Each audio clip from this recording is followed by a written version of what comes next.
Okay. So in the last lecture we have completed the project management. ठीक है, how to write a report of a project.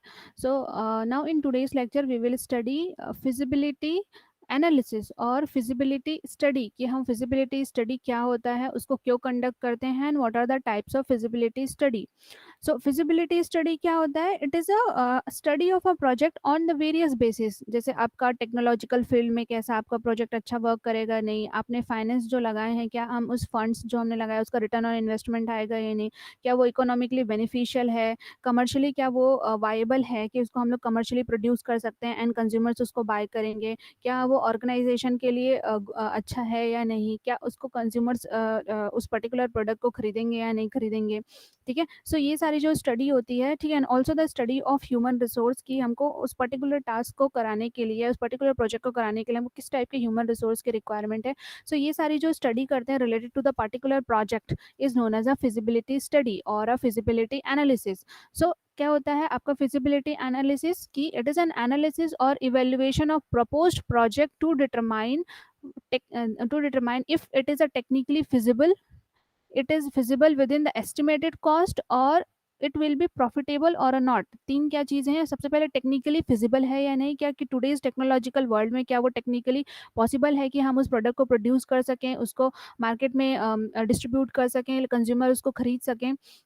And क्या हम उसको एक estimated जो हमारा कॉस्ट होता है कि पर प्रोडक्ट कितना कॉस्ट आएगा प्रोड्यूस करने के लिए पर प्रोडक्ट का, क्या हम उसमें उसको प्रोड्यूस कर सकते हैं या नहीं, क्या वो प्रॉफिटेबल है या नहीं, कंज्यूमर्स उस पर्टिकुलर प्रोडक्ट को जो आपने उस प्रोजेक्ट के थ्रू बनाया है उसको खरीदेंगे या नहीं.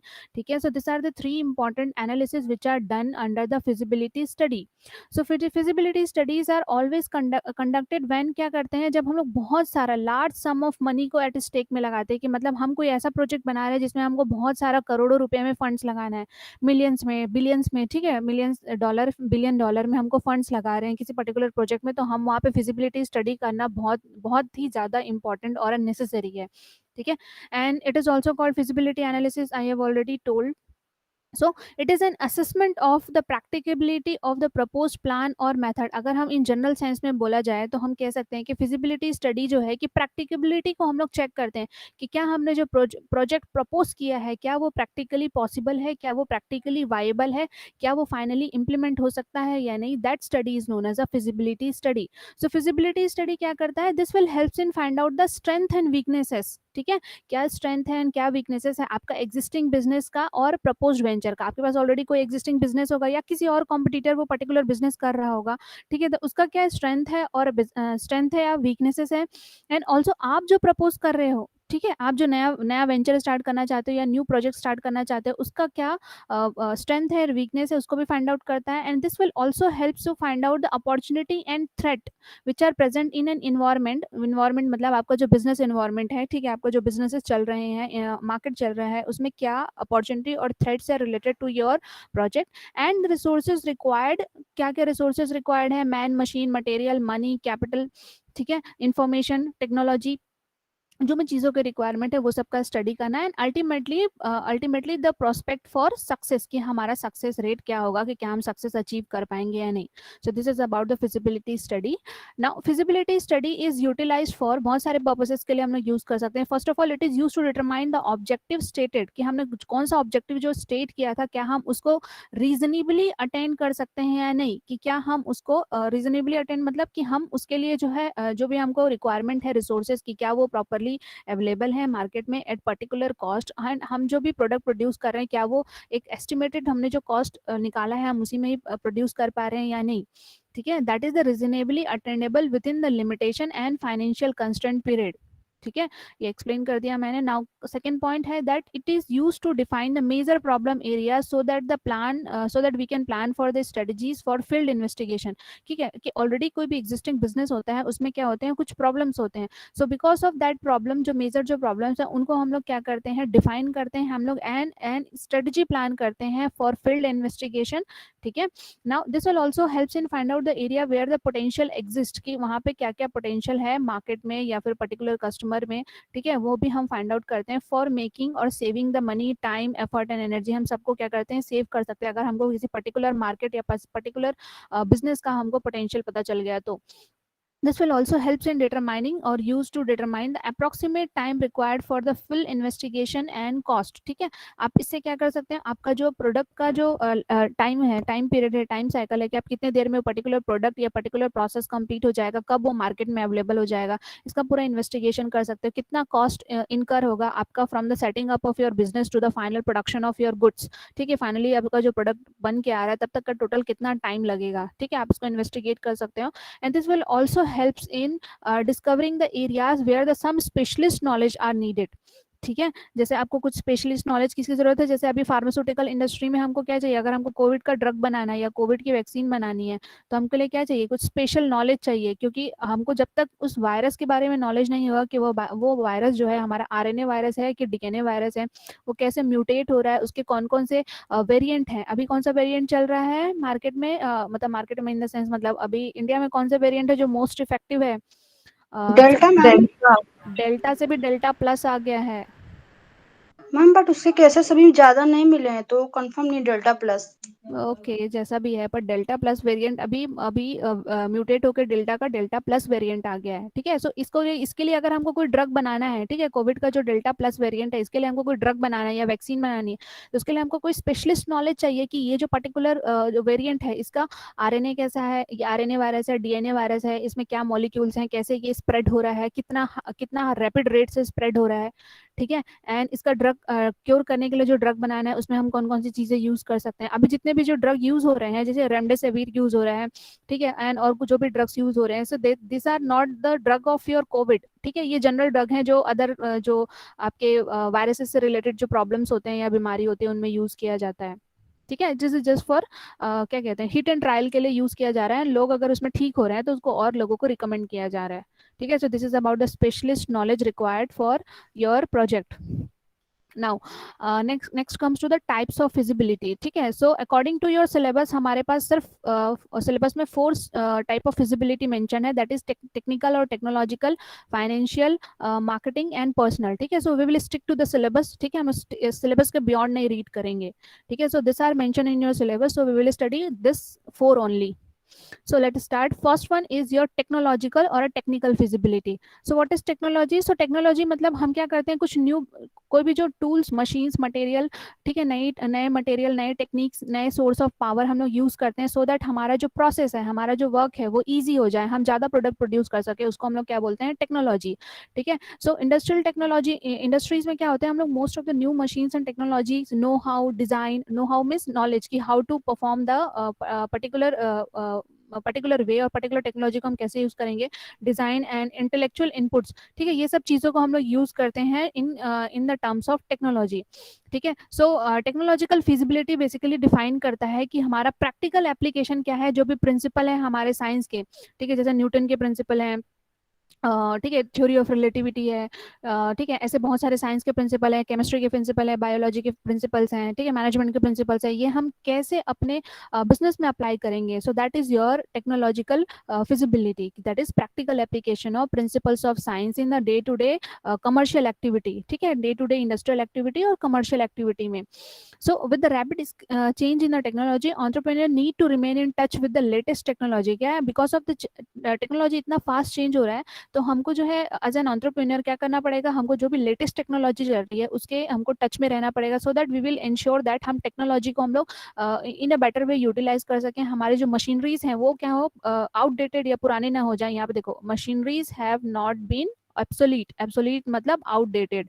ठीक है, या फिर उनमें किसी भी टाइप का ऐसा कोई चीज है जिसको हम एट प्रेजेंट टाइम में हमारे उतना यूज नहीं है, तो हम क्या करेंगे, मशीनरीज को बार बार अपग्रेड करते रहेंगे। ठीक है, so now comes to the next, that is consideration for selecting a technology. ठीक है, जो हम पर्टिकुलर जो भी टेक्नोलॉजी सेलेक्ट कर रहे हैं या टेक्नोलॉजिकल फिजिबिलिटी चेक कर रहे हैं, तो उसके लिए हम लोग कौन कौन से फैक्टर्स को कंसिडर करेंगे। So the first factor is your investment capacity. ठीक है, सो इन्वेस्टमेंट कैपेसिटी मींस कि आप किसी पर्टिकुलर प्रोजेक्ट या पर्टिकुलर जो भी आप स्टार्ट करना चाहते हैं, एंटरप्रेन्योरशिप या फिर एंटरप्रेन्योर, उसमें कितना इन्वेस्ट कर सकते हैं। जैसे हाई टेक्नोलॉजी टाइप की जो इंडस्ट्री होगी वो रिक्वायर करेगी ह्यूज इन्वेस्टमेंट। अगर आपकी स्मॉल स्केल इंडस्ट्री, आप कुछ छोटा उद्योग लगा रहे हैं, कुटीर उद्योग लगा रहे हैं, तो उसमें आप क्या कर सकते हो, कम अमाउंट ऑफ मनी में आप या फिर कम अमाउंट ऑफ मनी इन्वेस्ट करके आप प्रोडक्शन कर सकते हैं। यहाँ पे बेसिकली आपको लेबर की ज्यादा रिक्वायरमेंट पड़ेगी, क्योंकि बिकॉज अगर आप जितना कम इन्वेस्टमेंट करेंगे उतना ही लेबर की रिक्वायरमेंट जो है वो इंक्रीज हो जाएगी, एंड जितना हाई इन्वेस्टमेंट होगा लेबर की रिक्वायरमेंट कम हो जाएगी, बिकॉज सब जो सारी जो मशीनरीज है वो मैकेनाइज्ड है।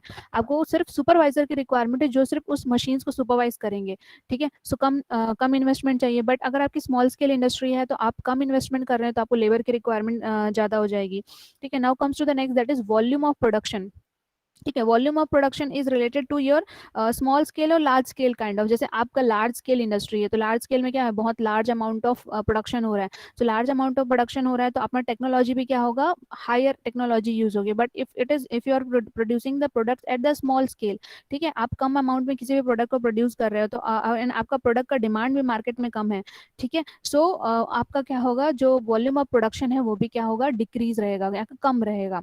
Now comes to the nature of product. So nature of product like something like match stick है या फिर डिटर्जेंट है, तो ये क्या है, प्रोसेस टेक्नोलॉजी से बनते हैं, ठीक है। सो प्रोसेस टेक्नोलॉजी जो होती है वो जनरली रिक्वायर करती है high precision tools and machines, ठीक है। ऐसे कोई पर्टिकुलर प्रोसेस है जिसको हम उसी प्रोसेस के थ्रू ही मैन्युफैक्चर कर सकते हैं, हमारे पास और कोई अल्टरनेटिव नहीं है, ठीक है। तो इन दैट केस हम क्या कर सकते हैं, हमको सिर्फ हाई जो यील्ड टेक्नोलॉजी है जो आपको हायर आउटपुट देगा या फिर उस प्रोसेस को काम करने में हेल्प करेगा, हम सिर्फ वही काइंड ऑफ मशीन्स या टेक्नोलॉजी यूज करेंगे। And suppose it is a general purpose product है, जैसे आपका है क्रीम है, पाउडर है, बिस्किट है, मिक्सचर है, इसके लिए हम लोग जनरल पर्पस मशीन्स यूज करेंगे, no need to go for a high specialized kind of machines, ठीक है। Now comes to the manufacturing strategy. Manufacturing strategy. So manufacturing strategy will also depends upon the investment की, अगर आपकी manufacturing strategy जो है high technical field है, जैसे कि आपको अगर शिप प्रोड्यूस करना है, शिप बिल्डिंग इंडस्ट्री है या फिर आपकी एयरक्राफ्ट इंडस्ट्री है या ऐसी इंडस्ट्री है जिसके लिए आपके पास कोई अदर अल्टरनेटिव अवेलेबल नहीं है, आपको मैन्युफैक्चर कराना है तो वहीं कराना पड़ेगा, ठीक है। शिप बिल्डिंग हर कोई नहीं कर सकता, आप कर सकते हो क्या, नहीं, इसके लिए एक स्पेशलाइज्ड इंडस्ट्री चाहिए, एयरक्राफ्ट इंडस्ट्री चाहिए, एयरक्राफ्ट प्रोड्यूस कराना है तो एयरक्राफ्ट मैन्युफैक्चरिंग इंडस्ट्री चाहिए। सो दिस जो आपकी मैन्युफैक्चरिंग स्ट्रेटजी होती है वो भी आपका इन्वेस्टमेंट को या फिर टेक्नोलॉजी को इफेक्ट करती है, कि अगर आपका ऐसा स्पेशलाइज्ड फील्ड ऑफ मैन्युफैक्चरिंग रहेगा तो आपका टेक्नोलॉजी भी स्पेशलाइज्ड होगा। Now comes to the next, that is economic evaluation, that is कि आपने जो इन्वेस्टमेंट लगाया था, ठीक है, जो भी आपने इन्वेस्टमेंट लगाया इन अ टेक्नोलॉजी, उसका रिटर्न ऑन इन्वेस्टमेंट कितना मिल रहा है, ROI कितना है, ठीक है। जो भी आपने टेक्नोलॉजी अप्लाई की थी आपकी इंडस्ट्री में, उसका रिटर्न ऑन इन्वेस्टमेंट कितना है, इसको भी देख के हम लोग क्या करते हैं, टेक्नोलॉजी को सेलेक्ट करते हैं for our enterprise. Now next to the next is social consideration. तो सोशल कंसिडरेशन मीन्स आपका जो इन्वायरमेंटल फैक्टर्स है, लीगल फैक्टर्स है, कल्चरल फैक्टर्स है, वो भी क्या करते हैं, आपके टेक्नोलॉजिकल जो फैक्टर्स हैं या टेक्नोलॉजी हम कौन सा यूज करने वाले हैं अपने एंटरप्राइज में, वो उसको क्या करता है, डिटरमाइन करता है। जैसे कि गवर्नमेंट है एंड पब्लिक सेक्टर है, in that the peoples are more aware and concern about the pollution, ठीक है। जो आपका गवर्नमेंट सेक्टर है, that is PSU, public sector units या पब्लिक सेक्टर इंटरप्राइजेज जो होते हैं वो they are more concern about the environmental factors because they are government institution. तो वहाँ पे पॉल्यूशन से रिलेटेड बहुत सारी चीज़ें होंगी, जैसे कि पॉल्यूशन फ्री आपका जो वाटर है उसका सीवेज प्लांट होगा, एयर को हम क्या करते हैं, प्यूरीफाई करके फिर रिलीज करेंगे, ठीक है। स्मोक है उसको हम लोग क्या करते हैं, स्मोक के जो भी पार्टिकल्स होते हैं PM2.5, PM10 and sulphur dioxide, nitrogen dioxide, ये सबको हम लोग क्या करेंगे, रिड्यूस करने की कोशिश करेंगे, इसके लेवल को रिड्यूस करने की कोशिश करेंगे एयर में, देन आफ्टर एयर को रिलीज करेंगे, ठीक है। जो भी एंटी पॉल्यूशन टेक्नोलॉजी वो जनरली यूटिलाइज करेंगे। सो जो भी हम ये सारी जो पॉल्यूशन से रिलेटेड या पॉल्यूशन को कम करने के लिए जो चीज़ें यूज करते हैं, इनमें भी हाई टेक्नोलॉजी की ज़रूरत है, ठीक है। So this will also depends upon your technological consideration.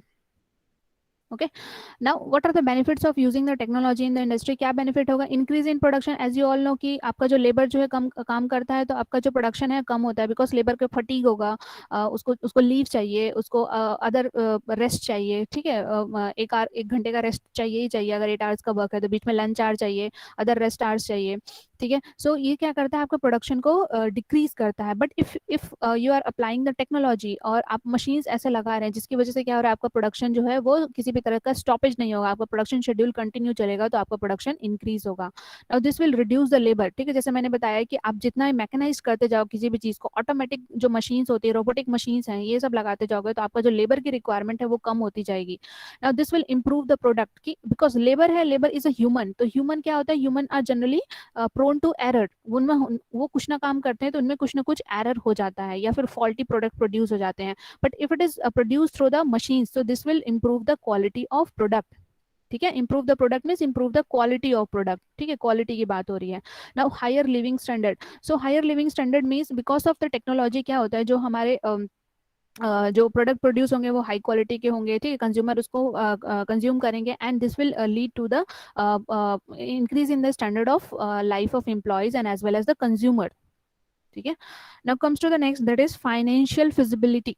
So financial feasibility means we will check कि हमारे फाइनेंशियल प्लानिंग क्या है, हमारे नीड ऑफ फाइनेंसेस क्या है, कि हमको फाइनेंस के सोर्सेज कहाँ कहाँ से मिल रहे हैं एंड हम उसको कैसे इम्प्लॉय कर सकते हैं डिपेंडिंग अपॉन द नीड, ठीक है, डिपेंडिंग अपॉन द सर्कमटेंसेस की किस सर्कमटेंसेस में हमको किस टाइप के फाइनेंशियल हेल्प की जरूरत है, या फिर हम फंड कहाँ से रेज कर सकते हैं, that comes under the financial feasibility, ठीक है। सो अभी तक समझ में आया आपको what is technological feasibility, have you understood?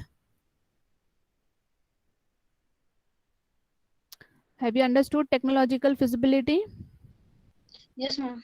Yes ma'am. और बस दो लोगों को समझ में आया, and what about others?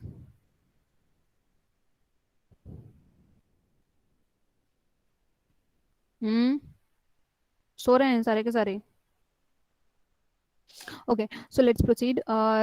Financial feasibility में first we will see the need for the financial planning, कि financial planning की need क्यों है, why? Because finance जो होता है one of the most important requisite material है to start a business, because बिना funds के तो कोई भी business start नहीं हो सकता है। जब फंड्स हैं तभी एक एंटरप्रेन्योर क्या करेगा, सारे जो रिक्वायरमेंट्स है, that is land, labour, man, machine, material, money, जो भी अदर रिसोर्सेज है जो रिक्वायर्ड है हमको एक बिजनेस स्टार्ट करने के लिए, वो सबको क्या करता है, एक साथ लेके आता है, अपना जो भी बिजनेस का जो भी फंक्शनिंग है वो उसको स्टार्ट करता है।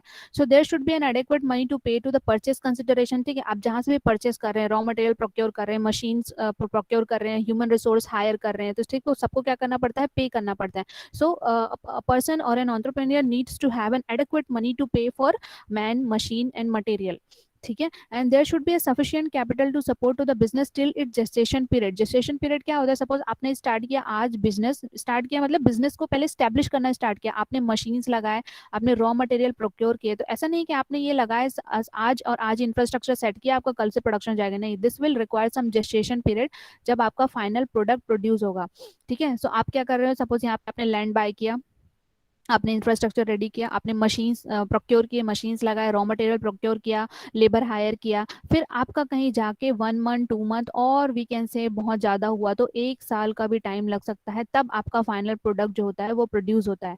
So this total time period from here to here is known as a gestation period. So एक एंटरप्रेन्योर के पास क्या होना चाहिए, एक सफिशिएंट कैपिटल होना चाहिए कि वो अपना जो जेस्टेशन पीरियड के टाइम उसका जो भी खर्च होगा, ठीक है, इस टाइम पीरियड में खर्च होगा ना, आप रॉ मटेरियल बार बार प्रोक्योर करोगे, मशीन चलाओगे, उसके लिए आपको पावर चाहिए, आपको वाटर की रिक्वायरमेंट है तो पानी का बिल पे करना पड़ेगा, इलेक्ट्रिसिटी का बिल पे करना पड़ेगा, आपने जो ह्यूमन रिसोर्स है, लेबर हायर किए हुए हैं, वो काम करेंगे, उनको सैलरी एंड वेजेस देने पड़ेंगे। सो ऐसे बहुत सारे एक्सपेंसेस होते हैं। सो ये सारे एक्सपेंसेस जेस्टेशन पीरियड में यू कैन बियर, ठीक है, इतना आपके पास फंड्स होना चाहिए। Now enough provision should be made to meet to the unexpected expenses, कि कुछ ऐसे अनएक्सपेक्टेड एक्सपेंसेस भी हो सकते हैं, सपोज लेबर टर्नओवर ज्यादा हो गया, आपके पास लेबर उतने अवेलेबल नहीं, आपकी प्रोडक्शन कैपेसिटी रिड्यूस हो रही है, या फिर आपने ऐसे कोई मशीन प्रोक्योर कर लिया जिसमें अचानक से कोई फॉल्ट आ गया, प्रॉब्लम आ गया, ब्रेक डाउन हो गया। सो ऐसे अनएक्सपेक्टेड एक्सपेंसेस जो होते हैं जिनको भी मीट करने के लिए भी आपके पास इनफ रिसोर्सेज होना, इनफ फाइनेंस होना चाहिए, ठीक है। So under the financial feasibility हम लोग फाइनेंशियल नीड को क्लासिफाई कर सकते हैं under the 2 categories. First one is on the basis of performance, ठीक है, under this there are 2 types, fixed capital and working capital, and the second one on the basis of period of use, that is of the long term capital and short term capital. So let us see what is fixed capital. The fixed capital क्या होता है, ऐसी जो भी money जो हम लोग fixed asset में लगाते हैं, या फिर what we can say durable asset में लगाते हैं, जो बहुत दिनों तक हम उस फंड्स को या फिर उस कैपिटल को लगा हुआ होता है। जैसे आप लैंड एक बार परचेस करते हो, बार बार नहीं, बिल्डिंग एक बार बनाते हो, मशीनरीज एक बार प्रोक्योर करते हो, इक्विपमेंट्स है, आपका फर्नीचर है, ठीक है, ये सारे क्या है, आपके फिक्स्ड कैपिटल में आते हैं, जिनमें आपने एक बार फंड लगा दिए तो आपको कम से कम 10 साल 12 साल और व्हाट वी कैन से उससे भी ज्यादा दिनों तक you need not to spend more, ठीक है। So this assets are required to be used for permanent use and for a long period of a time, ठीक है. Now comes to the second, that is working capital. So working capital is something which is related to your current asset. ठीक है, the money which are invested in current asset. तो current asset क्या होता है, like which are required to be for day to day activities करने के लिए, कि आज इतना प्रोडक्शन होना है तो आज इतने रॉ मटेरियल प्रोक्योर हुए, इतना इंटरमीडिएट प्रोडक्ट प्रोड्यूस हो रहा है, या इतना इंटरमीडिएट प्रोडक्ट को हमारा फिर नेक्स्ट प्रोसेस में डालना है. ठीक है, ऐसे जो भी रिक्वायरमेंट्स होते हैं, लाइक हमारा raw material, finished product and debtors कितने हैं, ये सारे हमारे आते हैं वर्किंग कैपिटल में. Now third, under the use, period of use के बेसिस पे long term. So as you know, long term मतलब जिसका जो यूज है वो यू कैन यूज, और उसका जो पेमेंट का टाइम होता है वो that is for more than 5 years. The money whose payment is arranged for more than 5 years. Suppose आपने कोई मनी रेस किया है, फंड रेस किया है, एंड उसका जो पेमेंट करना है आपको मोर देन 5 years से ज्यादा टाइम है आपके पास उसको पे करने के लिए. So that fund is known as a long term fund और long term capital. And long term sources of fund क्या होते हैं, ओनर्स इक्विटी, पर्सन अपनी खुद का जो फंड है वो लगा सकता है, term loan from financial institutions and credit facility from the commercial bank. ठीक है, आप तो सब फाइनेंस पढ़ लिए हैं, अभी जस्ट पढ़ के आए हैं, so you all know. Now comes to the next, that is short term capital. तो short term capitals are the capital which are borrowed. ठीक है, एंड उसको हमको रीपे करना पड़ता है विद इन अ ईयर. ठीक है, repay paid with in the year. ठीक है, शॉर्ट टर्म है तो शॉर्ट टर्म क्या होता है, जनरली फॉर 1 year और लेस देन 1 year के लिए होता है. सो इसके क्या सोर्सेस हैं, that may be from bank and borrowing from the working capital, और डिपॉजिट्स और बोरोइंग फ्रॉम द फ्रेंड्स और relatives. So this are the short term sources of fund. Now comes to the next, that is marketing feasibility. So marketing feasibility में हम लोग क्या conduct करते हैं, हम लोग कंडक्ट करते हैं market research. Your market research. So marketing feasibility के लिए हमको सबसे पहले क्या करना पड़ता है, पहले फाइंड आउट करना पड़ता है कि हमको मार्केट रिसर्च करना पड़ता है, that is whether this project is shooted for current event. ठीक है, करंट में जो चल रहा है उसमें शूटेड है, या फिर फ्यूचर जो भी इवेंट आने वाले हैं ऑर्गेनाइजेशन में, क्या उनमें सूट होगा या नहीं होगा. सो that is about the marketing research. So this is the process in which the consultant will look in finding the data on overall impact of a business structure and employees of the organization. So market research क्या होता है, जो आपके employees हैं organization में वो conduct नहीं कर सकते, because market research conduct करने के लिए हमको एक specialist knowledge चाहिए, specialist की requirement है. That person is here mentioned as a consultant.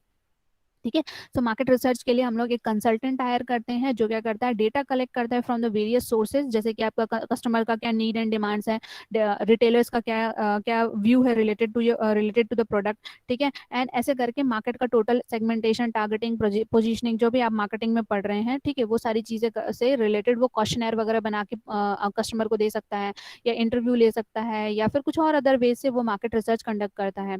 ठीक है, so you will read about the market research in third semester में आपका पूरा एक सब्जेक्ट है, you will read in third semester. ठीक है, एंड फुल डिटेल में रीड करोगे. Now sales projection is also one of the vital source, vital part of the market essence. Sales projection means आपका कितना प्रोडक्ट का cell होगा. ठीक है, आपने मार्केट रिसर्च कर लिया, तो मार्केट रिसर्च से you will get some data ना, डेटा मिलेगा आपको. सो उस डेटा को क्या करोगे, एनालिसिस करोगे, उसके बेसिस पे क्या करोगे, you will project the sales, कि आपका सेल कितना हो सकता है मार्केट में.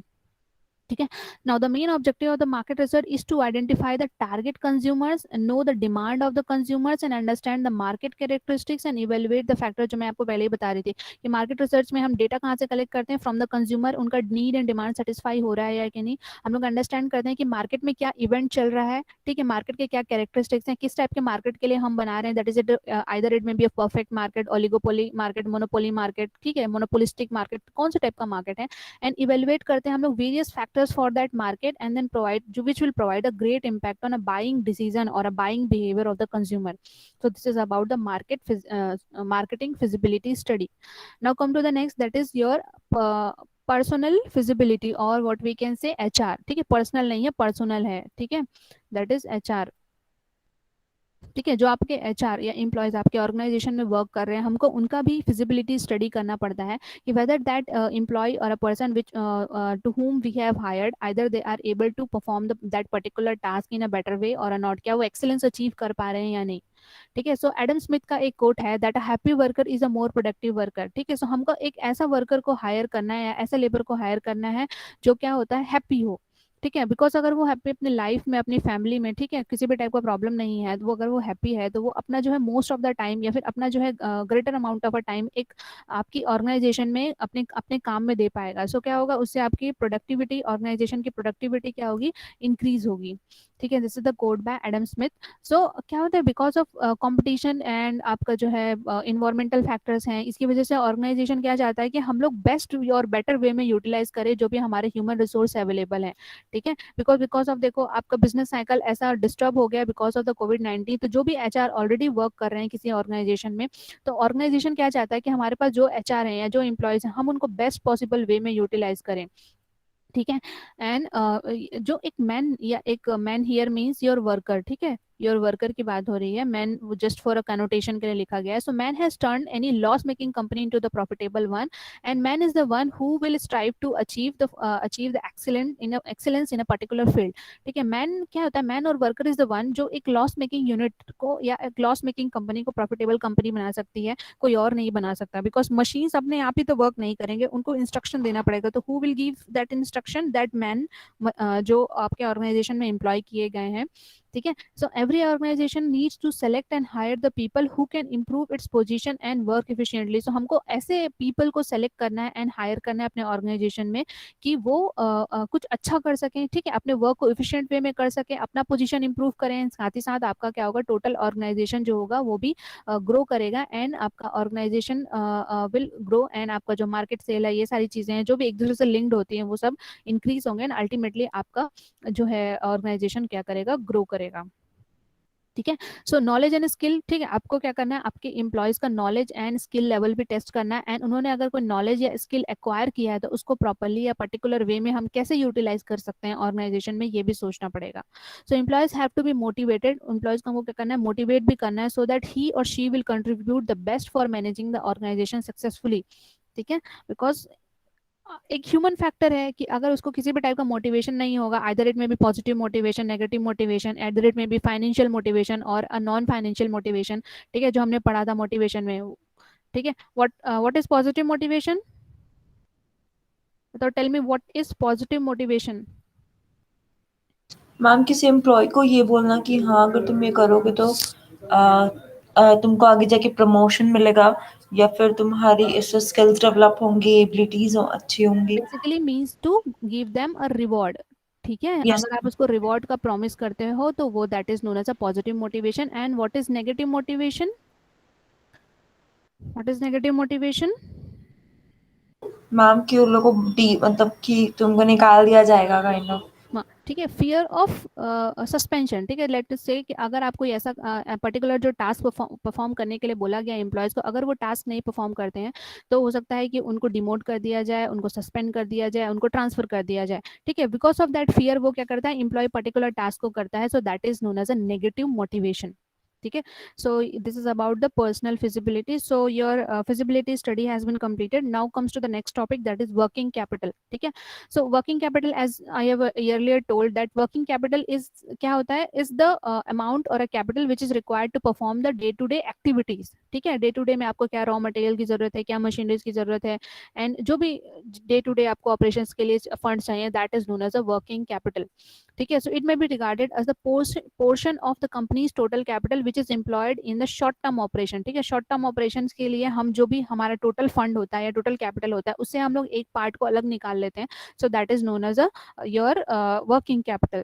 So working capital is also known as by the term net working capital. ठीक है, which is represented as net working capital का formula क्या होता है, tell me, net working capital, what is the formula of net working capital, what is the current formula assets of net minus working? Current. Yes, good. Current asset minus current asset minus current liabilities. ठीक है, so this is mentioned here that net working capital is represented as the excess of current asset over the current liabilities. यहाँ लिखा हुआ है that is current asset minus current liability, इन दोनों से जो बचता है excess, means current asset में जो excess है that is known as a net working capital. So net working capital is actually a liquid portion. ठीक है, liquid portion है जिसको हम लोग generally day to day activities के लिए यूज करते हैं, या फिर ऐसी कोई चीजें हैं जो लिक्विड हैं, आपको इमीडिएटली सपोज कोई पर्टिकुलर रॉ मटेरियल प्रोक्योर करना है या पर्टिकुलर टाइम में एट एन इंस्टेंट किसी को पेमेंट करना है, ठीक है, तो आपके पास जो कैश है या फिर लिक्विड अमाउंट ऑफ जो भी कैपिटल अवेलेबल है, that is known as a your working capital, और what we can say in a better word net working capital. So working capital जो होता है एक साइक्लिक कैपिटल होता है, अंडर विच जो मनी है वो सर्कुलेट होता रहता है इन अ वेरियस फॉर्म, ठीक है। एज आपने ऑलरेडी पढ़ा होगा फाइनेंस में, दैट इज वर्किंग कैपिटल में जो भी मनी है वो सर्कुलेट होता रहता है। एंड जो कैपिटल फाइनेंस होता है, जो वर्किंग कैपिटल का जो फाइनेंस होता है, which actually the life blood of an enterprise, because अगर वर्किंग कैपिटल नहीं होगा तो आपका जो ऑर्गेनाइजेशन की जो डे टू डे एक्टिविटीज है वो नहीं होगी। जैसे ब्लड का काम क्या है आपके ऑर्गेनाइजेशन में, अगर ब्लड आपकी बॉडी में सर्कुलेट हो रहा है देन ओनली ना यू आर लिविंग ऑर्गेनिज्म। अगर ब्लड सर्कुलेट होना बंद हो जाएगा तो क्या हो जाएगा, आप डेड हो जाओगे, ठीक है। वैसे ही आपका जो वर्किंग कैपिटल का फाइनेंस है वो क्या होता है, basically it is a life blood of an enterprise. So एक टॉपिक है that is significance of working capital. तो वर्किंग कैपिटल का मेन सिग्निफिकेंस क्या है किसी पर्टिकुलर एंटरप्राइज में, दैट इट्स का सर्कुलेशन जो है वो प्रॉपरली रेगुलेट किया जाना चाहिए, so that the organization will function in a better way, ठीक है। मेन सिग्निफिकेंस यही है कि ये जो है सर्कुलेशन में होता है, तो उसका सर्कुलेशन को हमको क्या करना है, प्रॉपरली रेगुलेट करना है या मैनेज करना है, सो दैट द आपका जो ऑर्गेनाइजेशन है या आपका बिजनेस है वो प्रॉपरली फंक्शन कर सके। सो एक छोटा सा टॉपिक है सिग्निफिकेंस ऑफ वर्किंग कैपिटल। सो उसमें बस इतना ही है। नाउ नाउ नेक्स्ट है आपका कि टोटल वर्किंग कैपिटल जो होता है जनरली दो तरीके का होता है। फर्स्ट वन होता है आपका रेगुलर और फिक्स्ड वर्किंग कैपिटल, और also known as permanent working capital, ठीक है। And other one is known as a variable working capital और फ्लक्चुएटिंग वर्किंग कैपिटल और टेम्पररी वर्किंग कैपिटल, ठीक है। सो पहले देखते हैं व्हाट इज रेगुलर और fixed working capital. So fixed working capital जो होता है ऐसे करंट एसेट्स होते हैं वो फ्लक्चुएट होते हैं from the time to time and which are required for to carry on the day to day operations, ठीक है, day to day operations of the business without any obstacle, ठीक है। आपको किसी भी तरीके का हिंड्रेंस नहीं होगा उस एक्टिविटी को करने के लिए, एंड उसके लिए आपको एक फिक्स्ड अमाउंट ऑफ कैपिटल चाहिए ही चाहिए। जैसे minimum level of raw material आपको चाहिए ही चाहिए, वर्क इन प्रोसेस इन्वेंट्री चाहिए, फिनिश्ड गुड आपको पर्टिकुलर अमाउंट प्रोड्यूस होगा, कैश आपको इतना मेंटेन करना ही पड़ेगा, ठीक है। And this are done on a continuous basis, ठीक है। And this are needed to maintain the current asset at a minimum level, ठीक है। एक मिनिमम लेवल में आपका करंट एसेट को मेंटेन करना ही पड़ेगा, सो दैट आपकी ऑर्गेनाइजेशन की जो डे टू डे एक्टिविटी है वो कंटिन्यूअस बेसिस पे होती रहे। So that is known as your जो वर्किंग कैपिटल यहाँ रिक्वायरमेंट है, that is known as a regular और अ फिक्स्ड वर्किंग कैपिटल और a permanent working capital.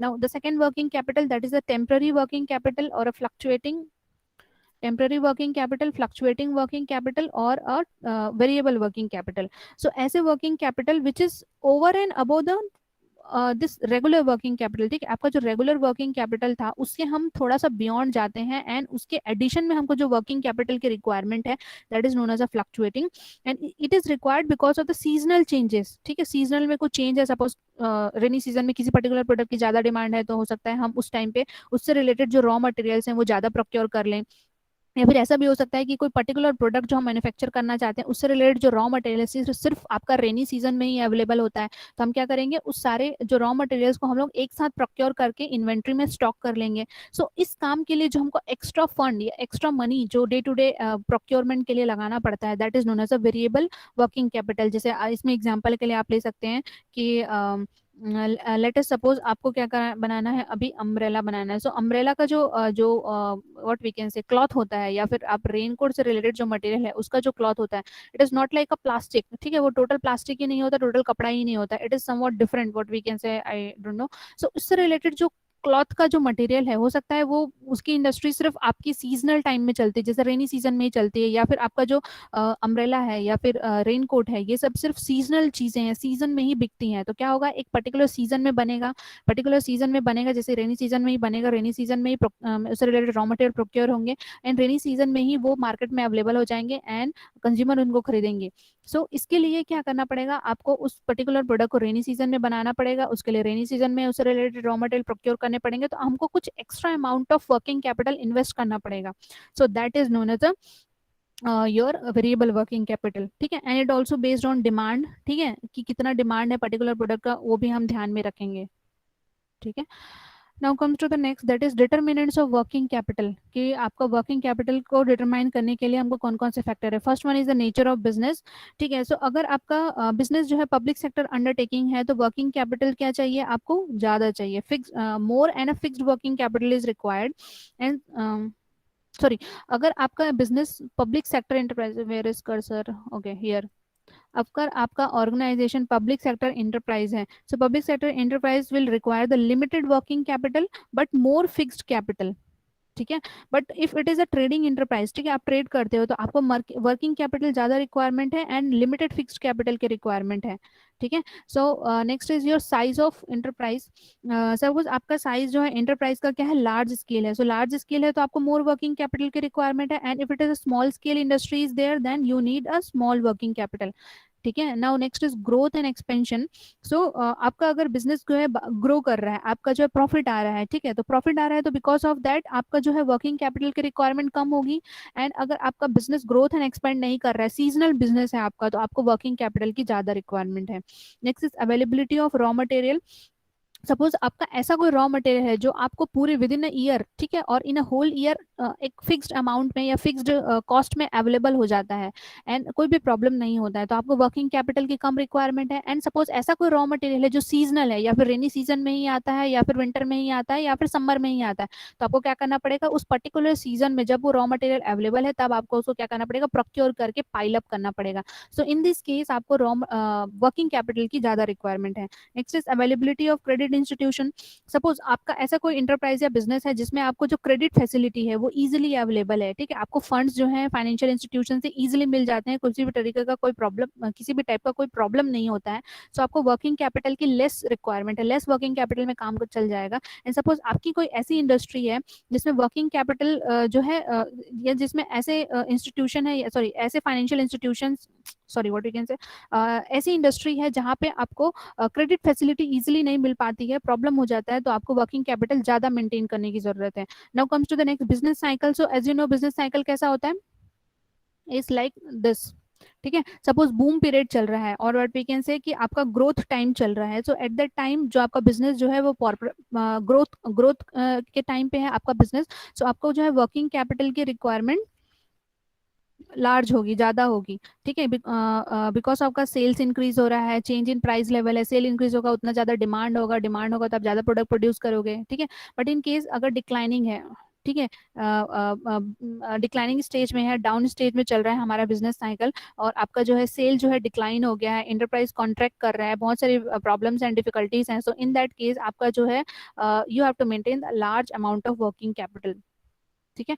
Now comes to the next that is efficiency of management. So अगर आपका management efficient है, so this will reduce in need of the working capital, ठीक है, because आप क्या कर रहे हो, जो भी रिसोर्सेज थे उनका आप इफेक्टिव यूटिलाइजेशन कर रहे हो, man machine material money information technology, जो भी चीज़ों की रिक्वायरमेंट है उसको अगर मैनेजमेंट होता है प्रॉपरली इफिशियंटली मैनेज कर रहा है तो आपको वर्किंग कैपिटल की कम रिक्वायरमेंट है। And if there is like अगर आपका management is not that well तो आपको वर्किंग कैपिटल की ज्यादा रिक्वायरमेंट होगी। Next is earning capacity. Suppose you are doing a business जहाँ पे आपका जो अर्निंग कैपेसिटी वो है, earning capacity is better, like आप ऐसी क्वालिटी ऑफ प्रोडक्ट प्रोड्यूस कर रहे हो जो मार्केट में डिमांड है, आपकी अर्निंग अच्छी हो रही है, तो जितनी ज्यादा अर्निंग होगी उतना ही लेस वर्किंग कैपिटल की जरूरत है, बिकॉज अर्निंग होगा तो अर्निंग से क्या होगा, अर्निंग मतलब सेल्स होगा तो सेल्स से आपकी अर्निंग होगी, तो जो अर्निंग में जो मनी आ रहा है, कैश आ रहा है, या फिर जो भी आपका प्रॉफिट आ रहा है आप उसको क्या कर सकते हो, बिजनेस में अप्लाई कर सकते हो, तो आपको वर्किंग कैपिटल क्या करना पड़ेगा, कम करना पड़ेगा, ठीक है, या कम रिक्वायरमेंट होगी, ठीक है। Now comes to the next that is level of taxes, ठीक है। सो टैक्सेस क्या होते हैं, जो हम पेड करते हैं out of the profit. Taxes किसे पेड करते हैं हम लोग, जो हमारा नेट प्रॉफिट होता है उससे हम क्या करते हैं, टैक्स पे करते हैं, ठीक है। कॉर्पोरेट टैक्स तो नेट प्रॉफिट से जाता है, सो जितना ज्यादा हमारा टैक्सेस पे होंगे उतना ज्यादा हमारा जो टोटल ओवरऑल प्रॉफिट है वो कम होगा। So higher the amount of the taxes less the profit available to the for the working capital. जितना ज्यादा आप टैक्स पे करोगे उतना ही कम जो प्रॉफिट है वो अवेलेबल होता है फॉर द वर्किंग कैपिटल के लिए। सो इससे वजह से क्या होता है, हमको वर्किंग कैपिटल को ज्यादा मैनेज करना पड़ता है या ज्यादा वर्किंग कैपिटल की रिक्वायरमेंट होती है। Now comes to the next that is price level change, ठीक है। So changes in the price level will also affect your working capital requirement, like अगर अगर प्राइस राइज हो जाता है and so that the firm will require to amend require कि वो large amount of working capital को manage करे, ठीक है, and for the same current asset. And अगर आपका प्राइस लेवल डिक्रीज होता है या कम होता है तो मार्केट में जो है आपका जो है प्रोडक्ट जो है वो क्या कहते हैं सेल होगा, कॉमन सी बात है, प्राइस इंक्रीज होगा तो डिमांड कम हो जाएगा, डिमांड जैसे ही कम होगा तो आपका जो है, आपको जो है वर्किंग कैपिटल की ज़्यादा रिक्वायरमेंट होगी, ज़्यादा चीज़ें मेंटेन करनी पड़ेंगी। एंड अगर आपका जो प्राइस लेवल है वो at at what we can say कि कम हो रहा है, प्राइस कम हो रही है, तो मार्केट में डिमांड ज़्यादा होगी। जितना ज़्यादा डिमांड होगा उतना ही ज़्यादा सेल होगा, ज़्यादा सेल होगा तो आपको आपको जो है फंड्स जो है पैसे या फिर सेल से जो प्रॉफिट अर्न हो रहा है वो ज़्यादा होगा, तो आपको लेस वर्किंग कैपिटल की रिक्वायरमेंट होगी। Now comes to the next, that is seasonal variation. तो seasonal variation I have earlier explained कि आपका जो सीजनल जो चीज़ें आ रही होती हैं, ठीक है, या फिर आप कोई ऐसा बिजनेस करते हैं जिसका रॉ मटेरियल एक पर्टिकुलर सीजन में ही अवेलेबल होता है, तो आपको क्या करना पड़ेगा, उससे रिलेटेड जो जो भी चीज़ें हैं वो आपको प्रोक्योर करके रखनी पड़ेंगी for for the whole year. So इसकी वजह से आपका वर्किंग कैपिटल इंक्रीज होगा, ठीक है। एंड अगर कोई चीज़ें आपका सीजनल नहीं है, जो पूरे साल भर आपको जो है वो रॉ मटेरियल से अवेलेबल हो सकता है, तो आप क्या करोगे, आपका जो वर्किंग कैपिटल है वो क्या होगा, कम होगा, ठीक है। So this is about the whole topic of working capital and determinants of working capital, significance of working capital.